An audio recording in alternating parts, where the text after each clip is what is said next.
Адахан Мадумаров дагы бир күчтүү ошол атаандашыңыз Адахан Мадумаров жөнүндө эмне деп ойлойсуз? Ушул эле. Эми Адахан Мадумаров кошумча болуп коет. Канатбек Сартмырзаев ушул эле суроону берип атат. Мадумаров тууралуу оюңуз кандай? Азыр принциби жок саясатчылар көбөйдү.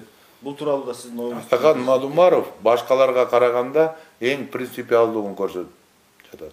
Мен Адахан Мадумаров менен экөөбүз мындай бири-бирибиз менен ымала келип сүйлөшпөгөнү менен, бирок бири-бирибизди мындай бир аз жактырбаган кишилерденбиз деп ойлойм да, өзүм.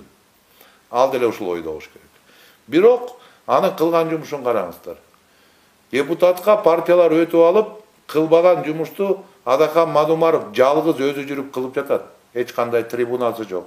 Эч кандай анын тартып аткан телевидениеси жок. Элдин үнүн жеткизип, мандатсыз эң мактанычтуу жумуш кылып аткан кишиге эмне деп айтасың?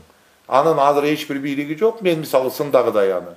Ал эч бир досторун кызматка коюп аткан жок. Ал бирөөнүн колун бутун толгоп, Конституциянын долбоорун түнү менен жастырып, ашырып бараткан жок. Ал бүгүн бир нерсени сүйлөп, эртең чыгып башка нерсени сүйлөп аткан жок. Ал моментип ортодогу биздин өкмөттү, мамлекеттеги абалы ooрлошуп бараткан жок. Ар бир жерде ар ким топтошкон уюм баса калып, бирөөнүн үйүнүн эшигин алып келип, офисин алды эшикти каккылап аткан жок да. Ал эмнени кылып атат?